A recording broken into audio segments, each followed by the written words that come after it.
ಬೈಕೂರು ಗ್ರಾಮ ಮುಳಬಾಗಿಲು ತಾಲೂಕು ಕೋಲಾರ ಜಿಲ್ಲೆಯಲ್ಲಿ ನಡೆಯುತ್ತಿರುವ ಶ್ರೀ ಪ್ರಸನ್ನ ಸೋಮೇಶ್ವರ ಸ್ವಾಮಿ ದೇವಸ್ಥಾನ ನೋಡ್ತಿದ್ದೀರಾ. ಮತ್ತು ಗುಂಡೆ ಸ್ವಾಮಿಯ ರಥೋತ್ಸವವನ್ನು ಕಣ್ಣಾರ ಕಾಣ್ತಿದೆ. ಅದು ಸುಂದರವಾಗಿ ಕಾಣ್ತಿದೆ. ಮತ್ತು ಬಣ್ಣ ಬಣ್ಣದ ವಿವಿಧ ಹೂಗಳಿಂದ ಅಲಂಕರಿಸಿದ್ದಾರೆ. ನಮ್ಮ ಈ ಪ್ರಸನ್ನ ಸೋಮೇಶ್ವರ ದೇವಸ್ಥಾನವು ಅತಿ ದೊಡ್ಡ ದೇವಾಲಯ ಎಂದು ಹೇಳಬಹುದು. ಕಾಶಿ ವಿಶ್ವನಾಥ ಹೇಗೆ ಪ್ರಸಿದ್ಧನಾಗಿದ್ದನೋ ಕಾಶಿಯಲ್ಲಿ, ಅದೇ ರೀತಿ ನಮ್ಮ ಬೈಕೂರದಲ್ಲಿರುವ ಶ್ರೀ ಪ್ರಸನ್ನ ಸೋಮೇಶ್ವರ ಸ್ವಾಮಿಯು ದೇವರು ನೆಲೆಸಿದ್ದಾರೆ. ಮತ್ತು ಈ ಸೋಮೇಶ್ವರ ಸ್ವಾಮಿ ದೇವಸ್ಥಾನದಲ್ಲಿ ಹರಕೆ ಯಾವುದೇ ಸಂತಾನ ಭಾಗ್ಯ ಅಥವಾ ಮದುವೆ ಕಾರ್ಯಕ್ರಮಗಳು ಹೆಚ್ಚಾಗಿ ನಡೆಯುತ್ತಿದೆ. ಮತ್ತು ಮಾಘ ಮಾಸದಲ್ಲಿ ತುಂಬ ಪೂಜೆಗಳು ಇಲ್ಲಿ ನಡೆಸಲಾಗುತ್ತದೆ.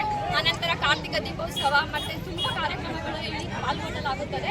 ನಂತರ ವಿವಿಧ ಗ್ರಾಮಗಳಿಂದ ಇಲ್ಲಿ ಬಂದು ಜನಗಳು ವೀಕ್ಷಿಸುತ್ತಾರೆ.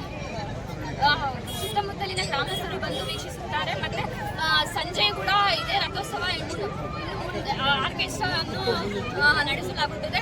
ಈ ಆರ್ಕೆಸ್ಟ್ರಾ ಸದಸ್ಯರಾಗಿ ನಮ್ಮ ಕೊತ್ತೂರು ಮಂಜುನಾಥ್ ನಡೆಸಿಕೊಳ್ಳದ MLA ಕೊತ್ತೂರು ಮಂಜುನಾಥ್ ಅವರ ಕಡೆಯಿಂದ ನಡೆಸಲಾಗುತ್ತದೆ. ಇವರು ಕೋಲಾರ MLA ಆಗಿದ್ದಾರೆ.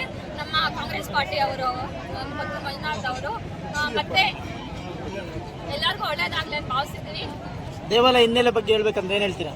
ದೇವಾಲಯದ ಇತಿಹಾಸದ ಬಗ್ಗೆ, ದೇವಾಲಯದ ಇತಿಹಾಸದ ಬಗ್ಗೆ ತಿಳಿಬೇಕಂದ್ರೆ ದೇವರ ಇದ್ರ ಬಗ್ಗೆ ಅಂದ್ರೆ ನಮ್ದು ಲಿಂಗ ದೇವಸ್ಥಾನ ಲಿಂಗ ಒಂದು ಪುರಾತನ ಕಾಲದಿಂದ ಬಂದಿದೆ. ಹಾಗೂ ಅಲ್ಲಿ ಒಂದು ಶಿವಲಿಂಗಕ್ಕೆ ಒಂದು ಗೆರೆ ಎಳೆದಿದೆ, 3 ಗೆರೆ ಹಿಂಗೆ ಕಾಣ್ಬೋದು. ನೀವು ದೇವರನ್ನ ವೀಕ್ಷಿಸಬಹುದು ಮುಕ್ಕೋಡ ತೆಗೆದವಾಗ. ಸೊ ಅದು ತುಂಬಾ ವೀಕ್ಷಣೆಯಾಗಿ ಕಾಣ್ತದೆ. ಮತ್ತೆ ತುಂಬಾ ಪ್ರತಿಮೆ ಆಗಿ ಇದೆ.